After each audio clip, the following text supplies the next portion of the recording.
Am I the a-hole for not returning my engagement ring after my fiancé passed away? I, 31 female, recently lost my fiancé, 37 male, Jake. We've been together for 6 years, and his death was unexpected and I'm still mourning. At a funeral, which I arranged and paid for, his brother, 32 male, Jim, asked me when I'm going to return the engagement ring to the family. For context, the engagement ring with which Jake proposed is an ancient family heirloom. It's a gorgeous ring, but what makes it priceless is the story behind it. Jake got the ring from his grandma a month after we started dating, as he claimed he knew back then he would marry me someday and wanted to get his grandma's blessings on the ring. When he proposed, his grandma already passed away, so having the blessings put on the ring made it extra special for the both of us. I asked Jim if he's serious, to which he said yes. Apparently, his long-term girlfriend Stacy saw the ring a while ago and fell in love with it and the story behind it, so she kept nagging him to get her something similar, which he couldn't. He figured since I can no longer marry Jake, he can propose to Stacy with it. I told him that he is rude, that the ring was blessed especially for Jake and I in mind, and even if that wasn't the case, bringing it up during Jake's funeral is incredibly disrespectful. After the funeral, I got a message from Stacy saying it would mean the world for her to be the new owner of the ring, and I could always think of her and Jim's wedding as the bittersweet ending to my relationship. She said the ring was blessed, so one of the grandsons can marry the love of his life, and since Jim is the only living grandson left, he has a claim to it. I just blocked her. My ex-mother-in-law also reached out to me and said that although she understands my pain, I can't keep the ring since it's a family heirloom, so I should suck it up and give it to Jim. I snapped and told her no. The ring is staying with me and following me to the grave if need be. It's a beautiful symbol of Jake's love, and I won't let Jim and Stacy sully the memory of him. The ring is legally mine, so all they can do is cry about it and be bitter. They keep harassing me on social media saying I'm a bad person, and that I stole the family heirloom to spite Jim and Stacy out of jealousy, but I ignore them. Today I met up with my brother and he said that although Jim's approach was highly inappropriate, I'm being selfish for keeping the ring as a keepsake.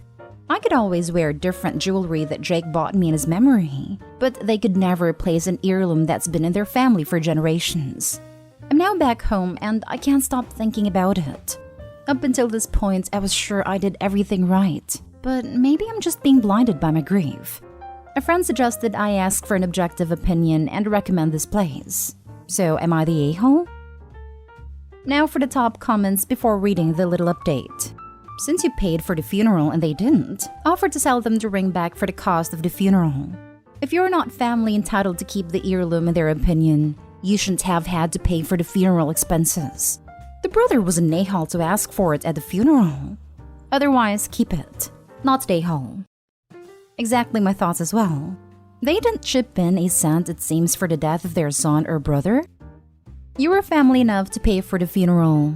You were family enough to have grandmother's blessing. You were family enough to your partner.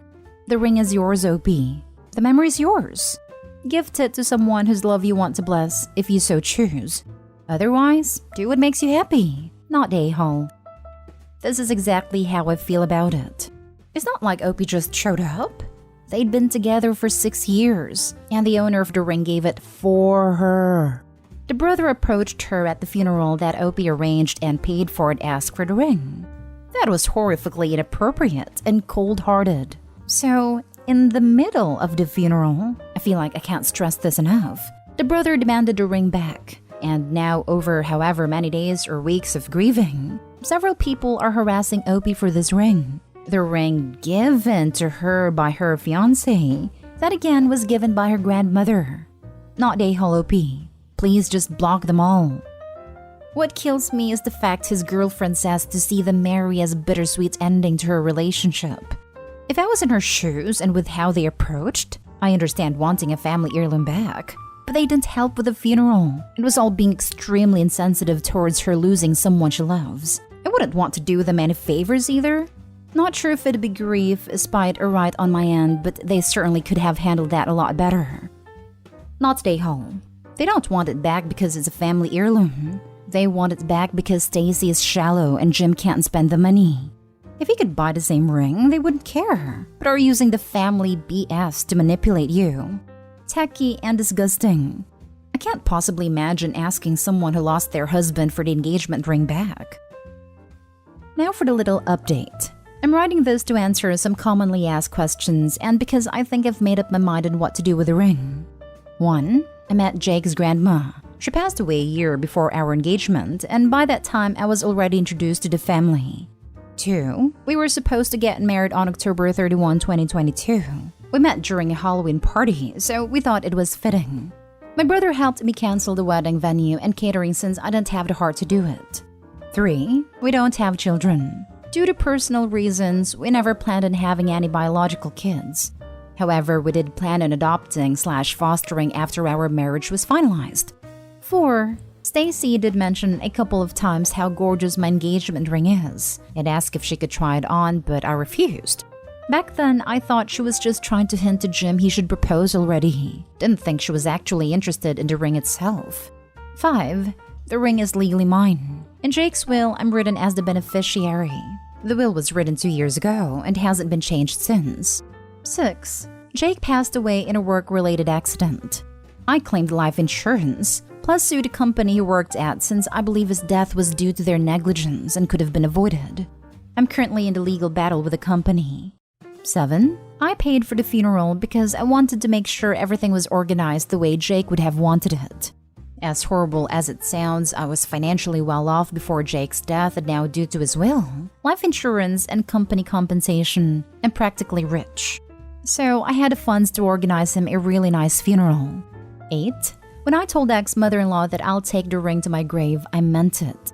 When Jake passed, I considered joining him a couple of times before finally starting going to therapy. I don't think I'll ever date or get engaged again. It's too painful. 9. As for my decision, I would rather wait for the hell to freeze over than let Stacy and Jim get a ring. For now, the ring is staying with me. However, I am considering the following option. Jake has one cousin, 10 female, that lives far away. I used to babysit her while her parents still live in town. I think I'll gift her the ring after she graduates high school and pay for her college tuition using the life insurance money I got. I hope that way I can do right by both Jake and his grandma. They say time heals. Hopefully 8 years will be enough for me to let go of the ring. If not, I guess we'll see then. I'm not telling anyone in his family what I have planned. Let them think they've lost the ring forever. I think it's a punishment fit for their actions. By the way, I lost a comment that said this, but someone compared Stacy to Gollum. I don't know who it was, but this genuinely made me laugh for the first time in a while. Thank you. Next story. Am I the a-hole for yelling at my boyfriend for making me leave my best friend's wedding? My boyfriend, 27, and I, 26, have been together for 2 years. He's a good heart and is normally rational, but his one issue is that he expects to accompany me in every occasion, no matter how big or small. He even went with me to my ex-boyfriend's funeral after days of begging. Now, my best friend got married a few days ago. It was very small, and only close family and friends were invited. My boyfriend couldn't come because of the +1 rule, and he pitched a hissy fit, saying my best friend has no respect for my relationship, and was shocked when he learned that I was still going to attend. He told me that if he can't go, then I'm expected to not go as well. But that is my best friend, and I had to respect her rules. He gave me an ultimatum that either we go together or I stay home with him. I ended up going because, again, I respected my friend's rules. He was angry with me and kept calling the entire 2-hour drive, then stopped. Later, I got a text from his friend telling me he, my boyfriend, got into an accident and was taken to the hospital. I freaked out. He gave me the address and I had to leave the wedding and told my friends why. I was crying the entire drive home and kept calling his friend, but got no response. I arrived to the hospital and asked about my boyfriend, and they checked and told me he wasn't there. My anxiety reached 160% as I kept calling his friends one by one. I just went home, and there he was, along with his friend. He saw me and said he was sorry, but this was the only way he can get me home after I left him alone. After the initial shock, I just blew up yelling at him about lying and making me leave my friend's wedding, and having me literally go to the hospital and freaking out because of him. I kicked his friend out and we got into an argument. He kept talking about how much I love him, thus I left, which is my own doing, not his, and he was just trying to see if I really chose my friend's wedding over him. He then argued that my friend caused this and I shouldn't agree with her to exclude him. I said what he did was horrible and called him horrible and then went to my room. It was awful because my friends kept calling to check in on him because they thought he was really at a hospital. He said I overreacted and that I yelled at the wrong person. Am I the a-hole? Did I go too far? Info. He has a history of mental health issues but got better the past few months. He also had a recent death in his family which really affected his health generally. Now for the comments. This is abuse. Opie's boyfriend doesn't love her. He loves controlling her. This is absolutely abuse, and Opie hasn't gone far enough yet. Not until she is out of this toxic relationship. Not a-hole. I was about to come here to make exactly this post, but let me add that the boyfriend does not indeed have a good heart if he lies about being hospitalized. I couldn't imagine the anguish and guilt that likely followed. He clearly doesn't care about your feelings or well-being if he's willing to resort to that to get his way. You're not a-hole, but there's really no saving this relationship. I don't care if this adds to the stereotype that Reddit tells people to leave too soon, but everyone else is right. Abuse just doesn't get better. Even if he somehow wakes up and starts trying to make it better, you have no responsibility to him to stick around until it does. I hope she recognizes that. She seems to think it's a one-time thing, but his insistence on accompanying her everywhere is hugely controlling and frankly suffocating. My wife and I love spending time together, but we also enjoy doing things with other people on our own. People who have confidence in their relationship and who trust their partner don't have a problem with this. Her boyfriend has some serious issues and she needs to run. If she decides to stay, she needs to see a therapist. Somebody who can make her see that this is not rational behavior and she should not tolerate it.